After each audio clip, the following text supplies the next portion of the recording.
I got one. That's good. That's good. You guys excited? So I got one. I'm going to give a caveat because the conspiracy theory, it's not overly positive, but it's also not a diss. It's more of an observation of what I perceive to be a reality. And the other caveat here is I love this artist. I love it. Like he solo artist, has put out 3 albums. The first 2 are great. I mean, truly great for the genre. The third one kind of lost me a little bit. Any guesses on the artist within the last 5-6 years? Give me another hint. 90s OG or? Mid 2010, no, mid to late 2010s OG. Sick. I got nothing. The artist is Post Malone. Ooh, okay. Oh, okay. Yeah. So Post gets a lot of shit, for whatever reason. I happen to gravitate to him. I do love his music. The last album, Hollywood's Bleeding, kind of lost me a little bit. But my conspiracy theory is this. He is an industry plant, and not in the typical plant like, hey, I'm a label, I'm looking for a certain type of artist. I'm going to groom them to be a rock star, no pun intended.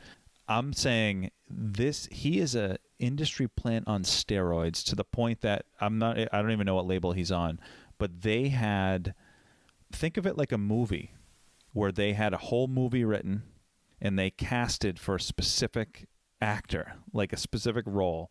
My theory is that he literally applied for that. They wanted a young, talented, kind of bad boy with an edge. I think Stoney was written. I think he applied for it, and I think it just happened to work for everyone, because I don't think at surface level that you might kind of get that. But do you guys want to react to that, or I have like additional I mean, I have comments to support that theory. I have a thought. Yeah, let's hear it.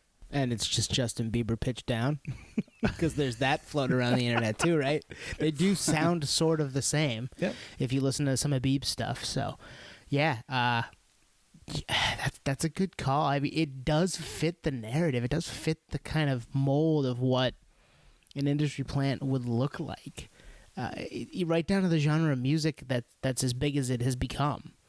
Hip hop ish, but with like a little bit of a rock edge, but not too much.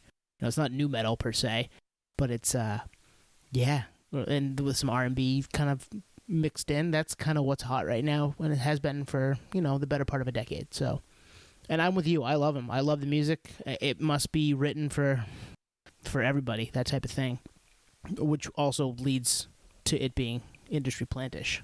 So yeah, I agree. I think, and it's Bieber. Just pitch down. Yeah. So I'm not well versed in Post Malone, but one thing that I always associate with an industry plant is if there's no backlog of the upcoming. Like he didn't play any clubs, right? He didn't do any small rooms before he's like playing out these arenas and stuff. So that, or did he? That's kind of one of my. I have 3 things I want to hit. Okay. Which kind of support this. But yeah, the first one is literally that, Nate. Like, he dropped White Iverson in 2015, and then Stoney comes out a year later, and it's ripe with features. 2 Chainz, Bieber, Kehlani, Quavo. Like, those songs were fucking written already. They had to have been. And to your point, Nate, he had one. Well, I can't say that definitively. I think he had some stuff on SoundCloud when he was in his late teens, and then I think when he was like 19, 20, White Iverson breaks through on YouTube. Actually, I think it was on SoundCloud, then YouTube. But no, he wasn't. I don't even know if he played out. He didn't play out in. I mean, he came through to Portland in 2016, 2017, supporting Fat Joe. But before that, was he selling out rooms? I don't think so. Right, yeah. There's not a ton of, like, Post Malone played, this tiny little 200 cap room across the country and those types of places. There's not a ton of that. Like Lil Dicky, he did tour. Like, he toured. It took a while, but, that whole story's chronicled on Dave. But I don't know, he just came to mind. But sorry, Nate. I thought of him too, actually. Yeah, that's kind of both those points you made, and especially all the special guests on the album number 2. I was listening to the Joe Rogan podcast today with Quentin Tarantino, and he's talking about movies that essentially books that he's writing that he turns into movies, and who he wants for those parts. To your point, where this is perfect for this guy and this guy and this guy. Well, there's another element to that. You have to have those people available to even be in the movie. And same thing with music. They might be tied up with a different contract.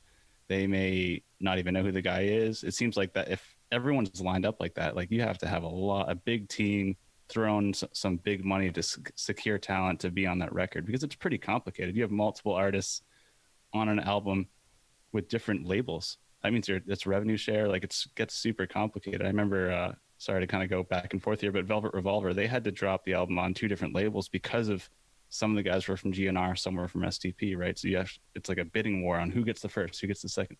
So with all these special guests just lined up on album 2, like that's almost like the red flag right there, I think.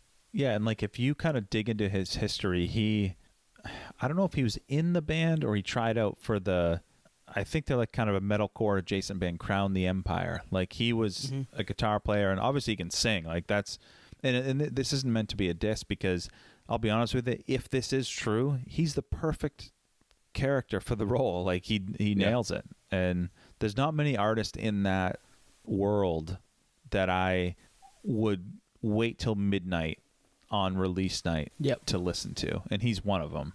So it's not meant to be a diss. It's just like there's just something about this. And the other, actually, we touched upon the two of the 3 things I wanted to bring up. One was just the fact that the first full length dropped so quick after he came out. 2 was the fact that it's ripe with features. But 3 is, I remember catching this like the first time I listened to that first Stoney album, is near the end of the album, he goes, it's like a little interlude. He goes, "Time for a Bud Light break." And it's most blatant product placement in the world. Like, who's fucking promoting, unless you're paid, like, who's promoting Bud Light? And he's rapped about it a couple times in other spots, too, since. Like, Bud Light in my piss, stuff like that. Yeah. It fits. And I hadn't thought of it that way. And now I'm like, damn, was I just being sold to this whole time? You're drinking Bud Light there. I'm not. I am. You're right. Holy shit, I'm drinking a Bud Light Lime. Wow. Oh, man. You win, nerd voyance. But like, I mean, it's in especially hip hop and rap, it's chronicled of all the references like Prada, or you can Google it. How many times has Gucci been whatever? But this is one like that's a little left to center, that there's obviously payola involved, and I don't think he chose that beer. I just don't. I don't know. Conspiracy tinfoil hat. I just don't see it. I like that. Where is he from?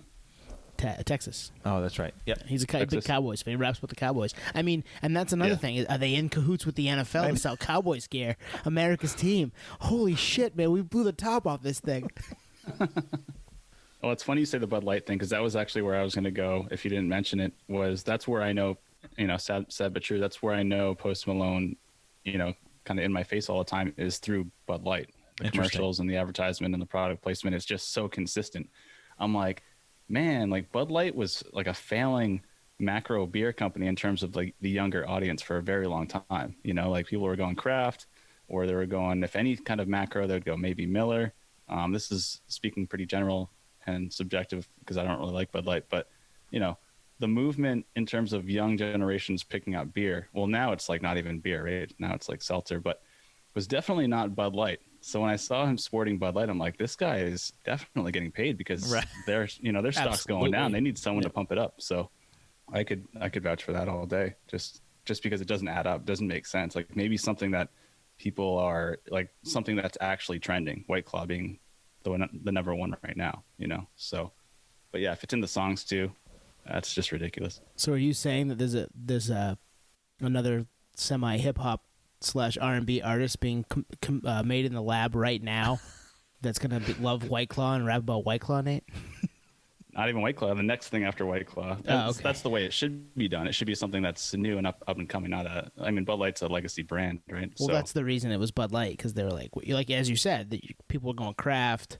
The younger generation's not really drinking it, but I mean, if you've got some money to spend and you want to get your name in songs that are going to get spun everywhere for a long time, not a bad idea. Yeah. And the reality is, like, you can't discount the impact that something like that has. And I actually don't even know who it was. There was a soccer player recently that on his press conference, he had, I think it was Coca-Cola. He took the can or bottle off the counter and the stock dropped. I don't know, not a lot of details there, but I remember seeing the headline like, damn, that's crazy.